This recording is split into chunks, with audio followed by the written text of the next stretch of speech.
Hey everyone, welcome to the Progressive GOP. This is our first video and I'm pretty excited to be here. The Progressive GOP stands for the Progressive Gun Owning Psychologist. I'm a lifelong progressive. I have been a psychologist for the better part of the last decade and been practicing in the mental health field for about 17 years now in one form or another. And most recently, I'm a gun owner. And you may be asking yourself, how can you be a progressive and how can you be a psychologist and be a gun owner? And that's really what this is all about.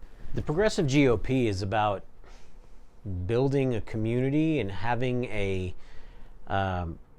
real discussion around gun-related issues, issues of gun ownership, of gun safety. You know, one of the things that people often say when they're arguing in favor of Second Amendment rights, which I'm obviously for as a gun owner, but people often say it's not guns, it's mental health, right? And I feel like as a clinical psychologist who is also a gun owner, I'm in a pretty good position to kind of speak to both sides of that issue. And, you know, I'm not by any means a gun expert. I'm fairly new to this, and I'm going to kind of discuss my progression into becoming a gun owner, because I used to be pretty against it, actually. But times have changed, right? In 2020, there were somewhere around 17 million new guns purchased. And, you know, I don't know if we can know this for sure, but there's been estimates that somewhere between like 5 and 8 million of those went to new gun owners. So obviously there's a growing community of new gun owners. I'm one of them, and I can kind of speak to how I came to that place. But I really think we have an opportunity to grow a community here of people who recognize that you can be both progressive and a gun owner, that you can support progressive values and support Second Amendment rights. Ultimately, what I'd like to accomplish is to raise the public standard for what it means to be a responsible gun owner. I think we don't have to choose between Second Amendment rights and well-being. I think we can have both. It's just about how we do it. So we're going to talk about all kinds of issues related to mental health, psychological well-being, gun ownership, politics, progressive values, and how all those things fit together. So, like I said, I've been a progressive pretty much all my life. And, you know, up until very recently, I was, let's say, anti-gun. It's not that I didn't recognize that there was a purpose in our society for firearms, but I certainly didn't feel that people needed them to defend themselves in most situations. And you know, it was clear that people were being hurt with firearms, and I felt like having more gun control measures was the appropriate thing to do. But that changed in really 2016, 2017. I started to feel like we were missing the bigger picture. So, you know, as a psychologist, I tend to think about things in terms of underlying factors that contribute to the problems that we're seeing. I started to feel like gun control measures were more of a band-aid than anything else. That there are underlying issues in our society that we need to figure out and fix. If we can fix those underlying issues, then the gun debate becomes almost irrelevant because no one's getting hurt from them. And so those underlying issues are things related to health, psychological well-being, social and emotional development in children, starting off life on the right path, having, and more importantly than anything else, having equal opportunity to those things. So, right now, we don't live in a very equitable society. And so, I believe that the core of this has to be social equity.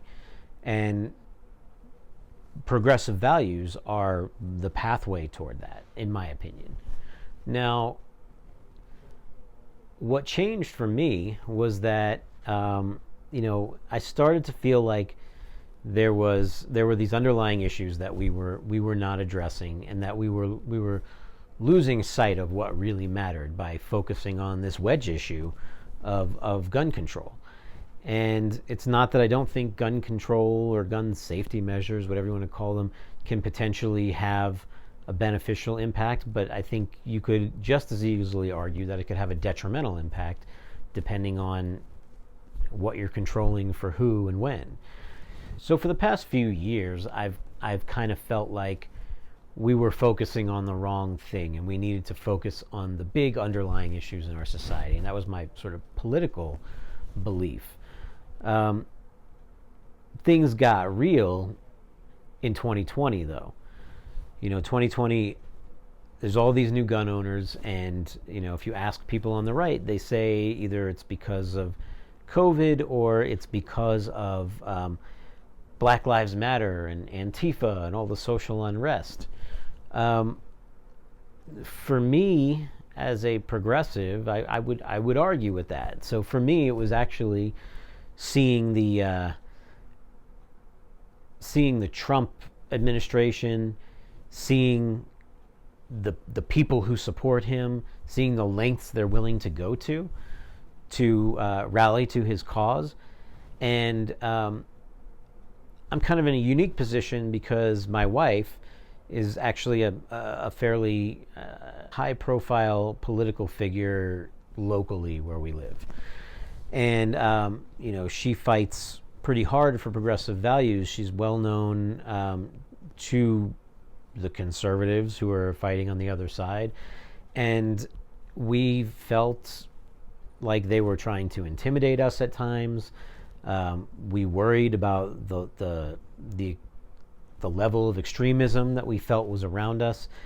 And I decided, leading up to the 2020 election, that I was scared what was going to happen if Trump lost. I was scared of what these people would do. So ironically, it was the very people who say they need guns to protect themselves who made me feel like I needed a gun to protect myself from them. And so I started taking classes. I purchased my first gun. I went to a concealed carry training, and I got my concealed carry permit. And,